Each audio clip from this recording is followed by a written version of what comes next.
आपको बराह रास्त कौमी असम्बली लिए चलते हैं, जहां पे वफाकी वज़ीर रेलवे ख्वाजा साद रफीक इस वक्त खिताब कर रहे हैं। तरमीम का जो खुद किसी अदालत के पास नहीं है, वो इख्तियार भी बिन मांगे साबका डिक्टेटर को मिला, जो आखिरी डिक्टेटर था पाकिस्तान का। जनाब स्पीकर,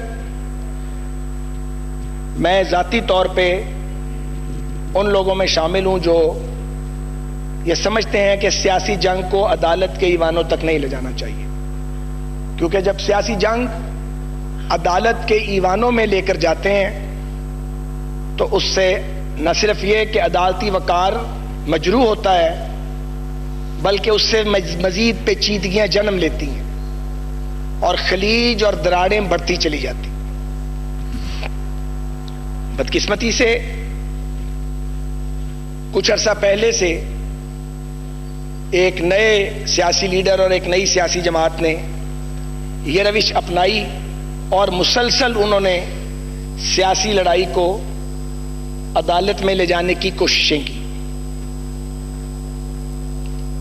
और फिर पनामा पर एक वक्त ऐसा आया कि पूरी पॉलिटिकल जो वॉरफेयर थी वो सारी की सारी अदालत उस्मा के अंदर चली गई।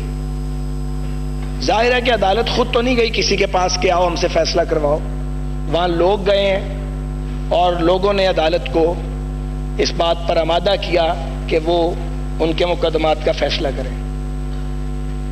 और फिर उसके बाद वो वक्त भी आया जब जवाब गजल के तौर पे हमारी साइड से भी अदालत में अपने मुखालिफ लीडरान के खिलाफ गए।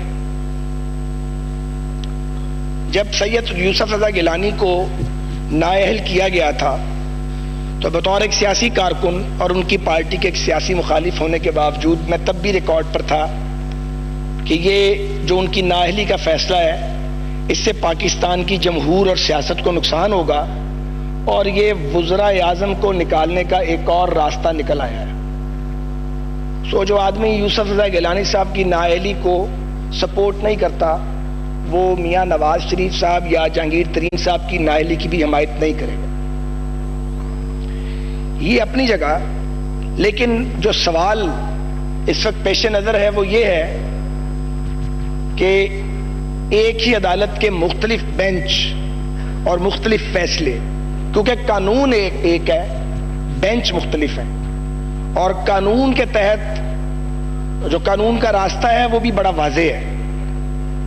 लेकिन मियां नवाज शरीफ साहब के केस में हमने देखा कि कहानी पनामा से शुरू हुई और पनामा से कुछ नहीं निकला, जहां उनका अपना नाम भी नहीं था।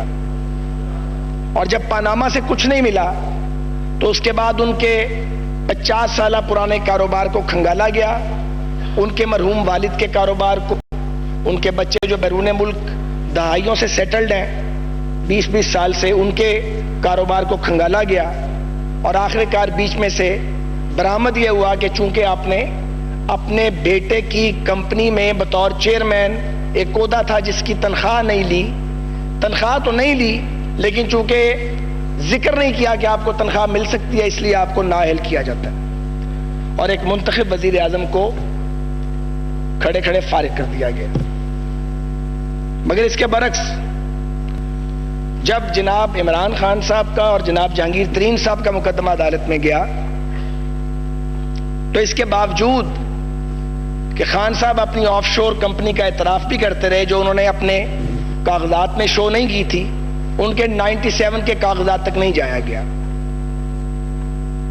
और एक प्रोसीडिंग के बाद फाइनली तरीन साहब को तो नाअहल किया गया, लेकिन ना कोई जीआईटी बनी प्रोब करने के लिए और ना नैब को यह हुक्म दिया गया कि कोई रेफरेंस दायर किया जाए।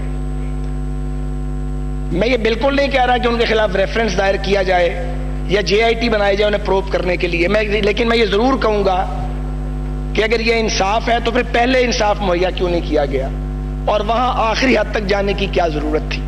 ये वो सवाल है जो पाकिस्तान के कानूनी हलके मुसलसल उठा रहे हैं और हम उनको मीडिया पर और मुख्तलिफ फोरम्स पर सुन रहे हैं, लेकिन इसका कोई जवाब नहीं आया।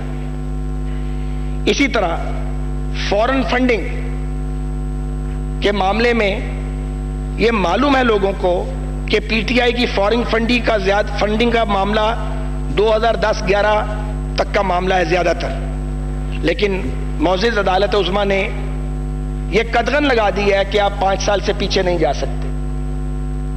तो कानूनी हल्के ये सवाल कर रहे हैं कि खान साहब की फॉरेन फंडिंग पे 5 साल से पीछे ना जाने का मतलब यह है कि 5 साल पहले अगर उनकी पार्टी ने फॉरेन फंडिंग लेके अगर गैर कानूनी काम किया था, जुर्म किया था, तो उस जुर्म पे कारपेट डाल दिया जाए या कारपेट डाला जा रहा है। तो क्या जुर्म अगर 5 साल पहले किया जाएगा तो वो जुर्म नहीं है? अगर कानून 5 साल पहले तोड़ा जाएगा तो वो कानून शिकनी नहीं है क्या? इस फैसले की भी किसी को समझ नहीं आई और लोग इस पर चहमगोइयां कर रहे हैं पाकिस्तान में, और खास तौर पे जो लीगल फर्टिनिटी है वो इसको ना उसने डाइजेस्ट किया है और ना वो इसको मानने पर तैयार है।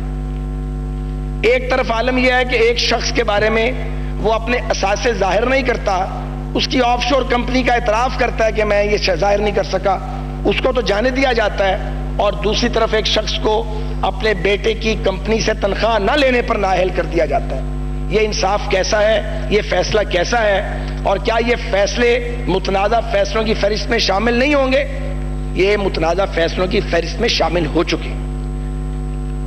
इसी तरह यह सवाल भी जरूर पैदा होता है कि वो शख्स जो पाकिस्तान में मिस्टर क्लीन होने का दावा करता है, वो अपना ब्लैक मनी एमनेस्टी स्कीम के अंदर वो उसको वाइट करवाता है, और वो ये समझता है कि कानून के मुताबिक तो ठीक है। क्या इखलाकी तौर पर ये ठीक है? इखलाकी तौर पर ये बिल्कुल ठीक नहीं है। अगर एक ज़ाब्ता मियां नवाज शरीफ पर लागू होता है तो वो इमरान खान साहब पर लागू क्यों नहीं होता? इस सवाल का जवाब नहीं दिया गया। मरियम नवाज को मुलव्वस किया गया एक और ऑफशोर कंपनी का बेनिफिशियल ओनर होने का उन पर इल्जाम लगा। वफाकी वज़ीर रेलवे ख्वाजा साद रफ़ी कौमी असम्बली में इजहार ख्याल कर रहे थे। उनका कहना था कि क्या जुर्म अगर 5 साल पहले किया जाए तो क्या वो जुर्म नहीं है?